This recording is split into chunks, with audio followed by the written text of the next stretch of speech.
একটা সময় ছিল যখন রমজান মাস আসার আগেই মনে এক অদ্ভুত শিহরণ কাজ করত।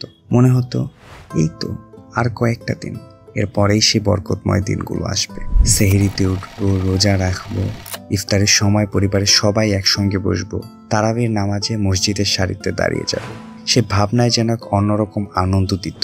সকালে ঘুম থেকে উঠে স্কুলে যেতাম, ক্লাসের ফাঁকে বন্ধুরা সবাই মিলে রোজা, রমজান, ঈদের গল্প করতাম। কার কতদিন রোজা হবে, কে কতটুকু না খেয়ে থাকতে পারবে, এসব নিয়ে হেসে খেলে কেটে যেত দিন। নামাজের সময় হলে দল বেঁধে মসজিদে যাওয়া, বাসায় ফিরে বাবার পাশে বসে ইসলামিক অনুষ্ঠান দেখা, মহল্লার চারপাশে ইফতারি বিক্রেতাদের হাক ডাক, সব মিলিয়ে একটা অন্যরকম ভালো লাগা কাজ করত। আসরের নামাজের পর আম্মুর সাথে ইফতার তৈরিতে সাহায্য করা, রেডিওতে কুরআন তিলাওয়াত শুনতে শুনতে মাগরিবের অপেক্ষা করা, ওই সময়গুলো যেন এক অপার্থিব প্রশান্তি এনে দিত।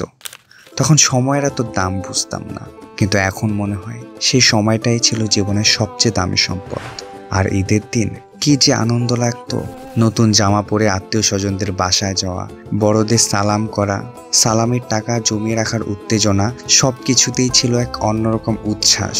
মনে হতো পুরো পৃথিবীটাই আনন্দে ভেসে যাচ্ছে।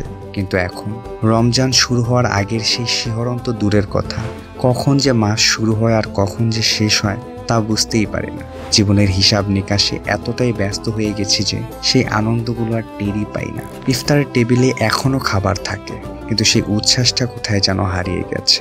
ঈদ আসে, নতুন জামা হয়তো কিনি, কিন্তু মনের মধ্যে সেই পুরনো আনন্দটা আর জাগে না।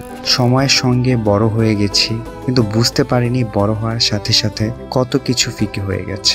জীবনের দৌড়ে নাম লিখিয়ে কখন যে সত্যিকারের আনন্দগুলো বিসর্জন দিয়ে দিয়েছি সেটা বুঝতেও পারিনি। কিন্তু প্রশ্ন হলো, ওই হারিয়ে ফেলা অনুভূতিগুলো কি আর ফিরে পাওয়া যাবে, নাকি এগুলোও সময়ের সঙ্গে কেবলই স্মৃতির পাতায় আটকে থাকবে?